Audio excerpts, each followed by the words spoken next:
Baik, yang pertama teman-teman sekalian, doa itu adalah harapan terindah yang kita mohonkan kepada Allah dari satu keinginan yang diharapkan terwujud. Ya, apa saja yang dimohonkan kadang-kadang ada kaitan dengan kebutuhan keluarga, ada dengan pekerjaan, ada dengan lingkungan kehidupan, dan doa menunjuk bahwa kita itu lemah. Itu poinnya.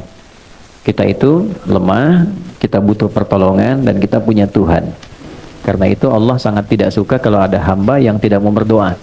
Innal ladzina yastakbiruna an ibadati, sungguh orang yang menyimpulkan bahwa dia itu cukup hebat sehingga tidak mau berdoa, maka nanti diberikan oleh Allah satu tantangan untuk selamat dari neraka jahanam saat kembali ke akhirat kelak. Kalau memang kamu hebat, gak butuh doa, ya kamu silahkan lepaskan diri dari ancaman neraka jahanam itu. Nah, dengan berdoa menunjukkan kita lemah.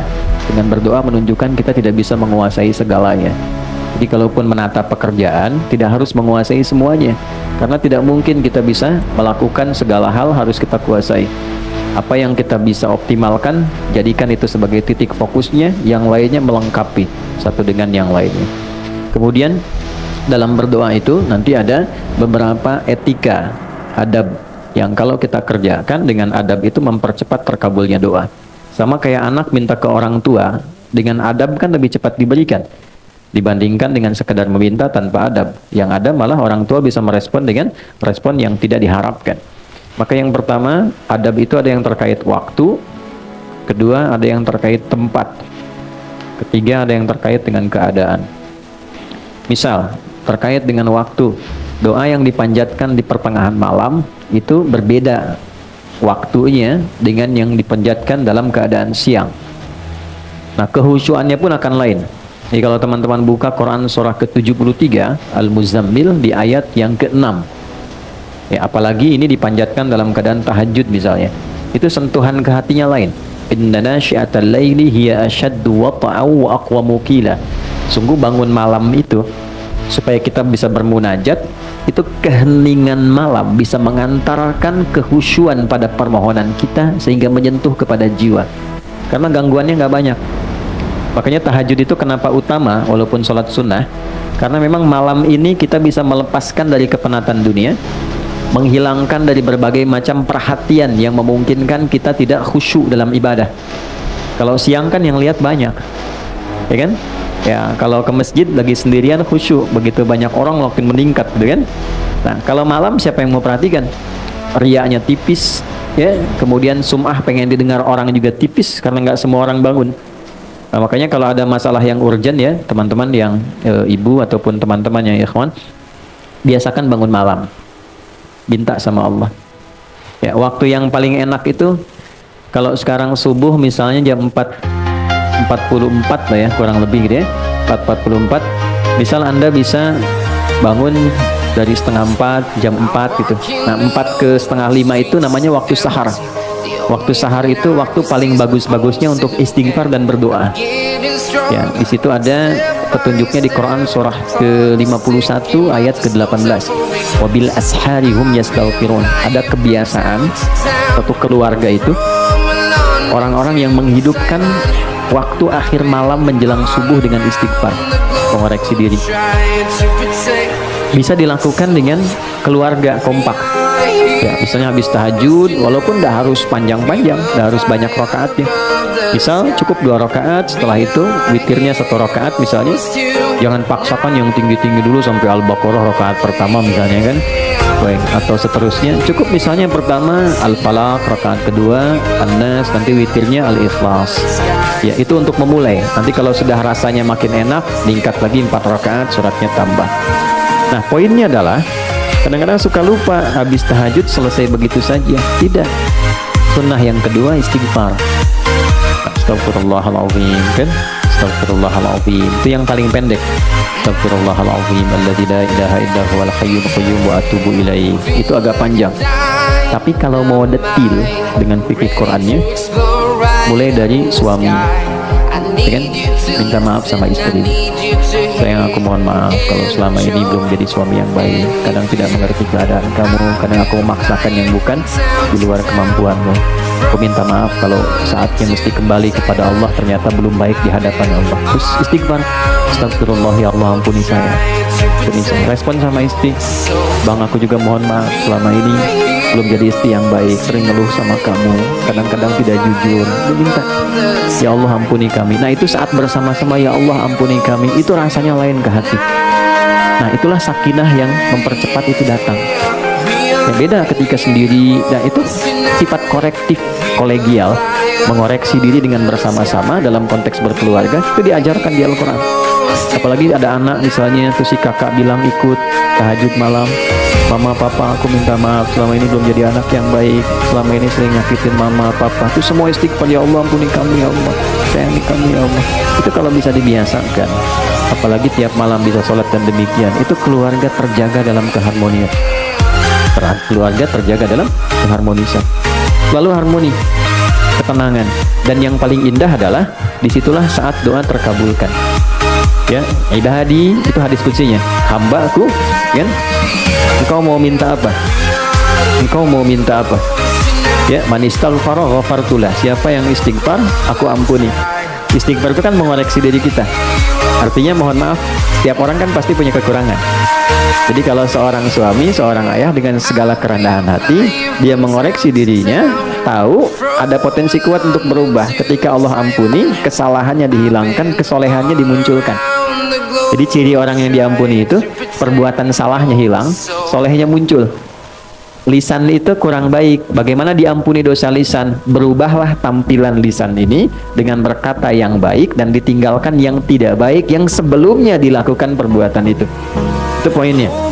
Ya, kita ingin bertobat dari harta yang haram, maka perbuatan yang mengantarkan pada haram jadi hilang, yang halal jadi muncul. Itu tanda penerimaan tobat di hadapan Allah. Terjadi perubahan kebaikan. Nah, sama kalau tadi di rumah tangga ada korektif, sifat mengoreksi kepada diri, lalu diampuni oleh Allah yang salah-salah itu, terjadilah perbaikan. Kebiasaan yang kurang bagusnya berubah menjadi baik. Itu potensi tertingginya dilakukan pada waktu apa? Pada tahajud, di waktu sahar. Kemudian man sa'ala, ya, a'ta. Siapa yang meminta, Allah berikan. Ya, man su'ila a'ta. Siapa yang meminta kepada Allah, dimintakan kemudian diberikan. Kemudian, nah ini poinnya. Perhatikan baik-baik, ini kalimatnya. Wa man da'a ajaba. Siapa yang berdoa, dijawab. Nah, jadi biasakan kalau ingin berdoa bisa diisi dengan istighfar terlebih dahulu. Makanya sebelum kita doa pasca sholat kan istighfar dulu. Istighfar, Allahumma antas salam, kemudian yang subhanallah, alhamdulillah, Allahu akbar, baru kesananya turunan ada doa kan. Ya, bagaimana minta dalam keadaan kotor? Masih banyak dosa, masih minta gitu kan. Kan secara normal, secara logika juga tidak nyambung. Jadi kita bersihkan dulu baru kemudian kita memohon kepada Allah. Jadi ini kalau dibiasakan waktu tengah malam menjelang akhir malam ke subuh itu waktu yang terbaik untuk berdoa. Di antara yang lain, antara adzan dengan iqamah misalnya itu waktu. Yang kedua tempat. Ada tempat-tempat tertentu yang secara spesifik mempercepat terkabulnya doa. Misalnya, ada yang tempatnya itu untuk umum di Mekah, area Ka'bah, kan? Multazam, Raudhah. Tapi kan nggak semua kita bisa ke sana.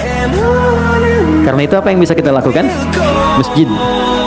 Ya, ini yang teman-teman yang laki-laki ya, ada kebiasaan di sahabat Nabi itu diajarin sama Nabi kalau mau beraktivitas ke masjid dulu. Oke, mereka berangkat dari masjid setelah subuh, salat syuruk, udah punya agenda. Jadi agenda itu disiapkan dari malam. Besok mau ngerjakan apa, dirapikan. Nah, subuh berangkat ke masjid, membawa agenda itu yang sudah kita pahami. Nanti dalam sholat kita minta sama Allah. Dalam sujud kita belajar di pertemuan lalu, dihadirkan ya. Dalam hati kita minta dimudahkan, minta dibantu, minta dibimbing, minta ditolong. Baik, nanti pulang menariknya diajarkannya ke masjid dulu sebelum ke rumah. Coba teman-teman bisa praktekkan ya. Kalau nanti dari kantor sebelum nyampe rumah, singgah di masjid dulu, ambil wudhu, sholat 2 rakaat, pulang. Itu auranya akan beda dibandingkan langsung dari kantor ke rumah. Gak percaya silakan. Di masjid itu auranya ada aura ketenangan, kenyamanan, kedamaian. Jadi pulang nyampe rumah itu yang didapatkan oleh keluarga, aura kedamaian. Dan itu yang dibutuhkan. Dibandingkan dengan macet di jalan, di kantor banyak persoalan, ketika ke rumah melihat anak yang sudah nunggu seakan jadi beban. Jadi masalah. Ya kan, pusingnya dibawa ke rumah kan.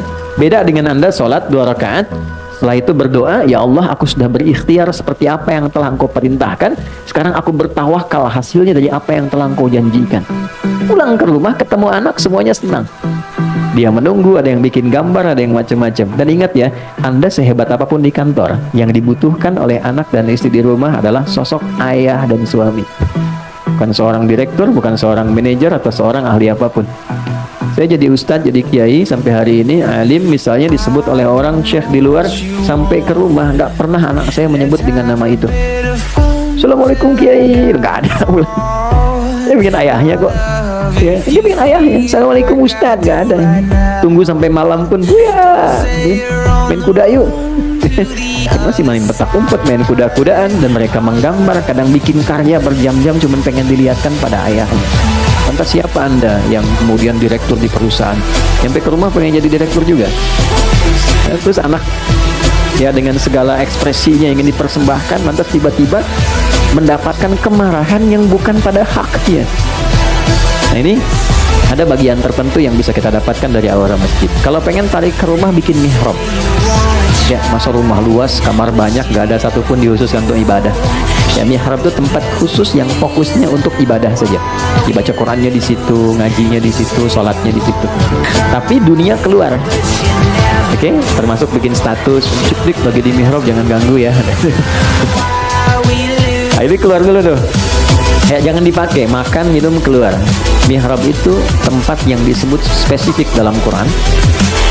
Dia punya 2 keistimewaan. Mempercepat terkabulnya doa, mendatangkan rizki dari sisi yang tidak diduga. Ya, itu ada di Quran surah ketiga Ali Imran ayat 37. Ya, fataqabbalaha rabbuha biqabulin hasanin wa ambataha nabatan hasana wa kaffalaha Zakaria. Poinnya, kullama dakhala 'alaiha Zakaria al-mihrab wajada 'indaha rizqa. Qala ya Maryamu anna laki hadha? Qalat huwa min 'indillah. Poinnya, innallaha yarzuqu man yasha' bighairi hisab. Jadi kalau punya mihrab, makanya kenapa imam mimpinnya di mihrab? Kan tempat imam ngimamin di masjid mihrab kan? Karena memang di tempat itulah cepat terkabulnya doa. Imam mewakili pemohon doa dari makmum. Untuk itu ada kualifikasi imam yang tidak sama dengan makmum. Imam di kantor tidak sama dengan imam di masjid. Jadi jangan paksakan jadi imam di kantor pengen setara di masjid. Fikihnya beda, ruang dan waktunya tidak sama, kualifikasinya tidak serupa. Pelajari boleh, kalau sudah paham boleh dilakukan. Saya pernah pimpin pesantren di Jakarta, di Lebak Bulus. Itu di situ lingkaran ada para pejabat di satu instansi. Karena jadi pejabat di kantor, pengen jadi pejabat di masjid. Jadi motivasi yang bagus, pengen jadi imam dan memaksa jadi imam. Bilang bagus, kapan lagi ada pejabat mau jadi imam di masjid? Ya, tapi ternyata bacaan bermasalah. Maka ketika diingatkan oleh santri, jawabannya juga bagus, mengesankan. Justru kami jadi imam untuk dibenarkan bacaannya.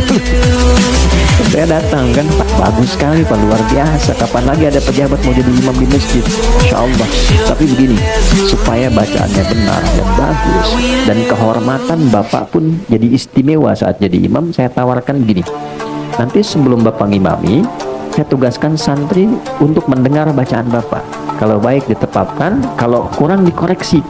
Tapi tidak menurunkan status Bapak jadi imam. Bapak tetap imam zuhur dan asar.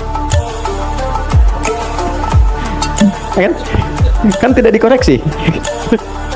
Ya kan? Yang penting bagi pejabat kan nggak turun jabatan. Kan? Bapak tetap imam tapi zuhur dan asar. Tapi kalau ingin subuh, maghrib dan isya, Bapak dengarkan dulu sampai koreksi. Nah, dalam rangka koreksi itu saya pimpin dengan yang lain. Oh, sepakat Ustaz. Yang penting kan nggak turun jabatan, kan? Nah, setelah berlangsung dipimpin, terasa bagus, nyaman, akhirnya kita tawari, Pak silakan. Oh enggak, udah ini aja, bagus kok, kan? Nah, jadi kadang-kadang ada pola komunikasi hikmah itu tidak harus selalu marah. Orang belum tahu diberitahu, bukan dimarahi. Nah, maka di rumah bikin, walaupun tidak harus satu ruangan, sehamparan sejadah, kita bisa sholat, kita bisa minta. Nah, itu mempercepat terkabulnya doa. Jadi tempat sudah, kemudian waktu juga sudah, ya kan? Nah, yang ketiga adalah kondisi. Kondisi itu biasanya berkumpulnya orang-orang saleh saat pengajian. Ya, hadisnya ada di riwayat Ibnu Majah. Ya, man salaka tariqan yaltamisu fihi ilma sahalallahu lahu tariqan ilal jannah wa innal malaikata la tad'u ajnihataha ridan li talibil ilmi. Paham? Tidak. Siapapun yang menginvestasikan, meluangkan waktu, tenaganya, kesibukannya, dan dia arahkan satu bagian waktunya untuk belajar agama, walaupun dia cuma ngaji satu ayat, satu hadis, itu Allah perintahkan pada malaikat, catat semua investasi waktu, tenaga, keringatnya untuk dilipat gandakan pahala demi meringankan langkahnya menuju surga. Oke, jadi ini nggak mudah. Wa innal malaikata, dan berikan satu tambahan saat dia mulai berangkat tapi niatnya memang spesifik untuk belajar. Maka ada malaikat yang Allah perintahkan untuk membentangkan sayapnya, memberikan ridha kepada orang ini sampai dia pulang kembali. Nah, di antara makna ridhonya malaikat itu, di antara maknanya mengaminkan doa yang dimohonkan.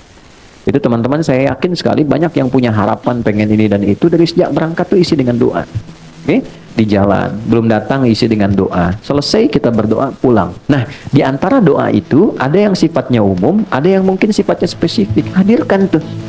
Ya, karena malaikat mengaminkan. Karena itu malaikat sifatnya ghaib, nggak nampak. Kalau nampak kan masalah. Ya Allah, mohon malaikat samping. Kenapa, John? Bapak siapa? Malaikat maut. Nggak jadi kita doa balik. Ya, nah ini sifat-sifat seperti ini. Alhamdulillah, tiga ini tergabungkan. Tempatnya baik, tempat orang menghafal Quran, rumah Quran, dalam keadaan yang baik, dan insya Allah dengan orang-orang yang baik. Saya sebetulnya banyak merangkan, hampir 20 menit, hanya ingin mengembalikan ke awal. Apa bagian awal tadi? Mudah-mudahan berkumpulnya kita di tempat yang baik, dalam keadaan yang baik, dengan orang-orang yang baik, insya Allah mengantarkan dengan doa kita dan merubah kita menjadi orang yang lebih baik.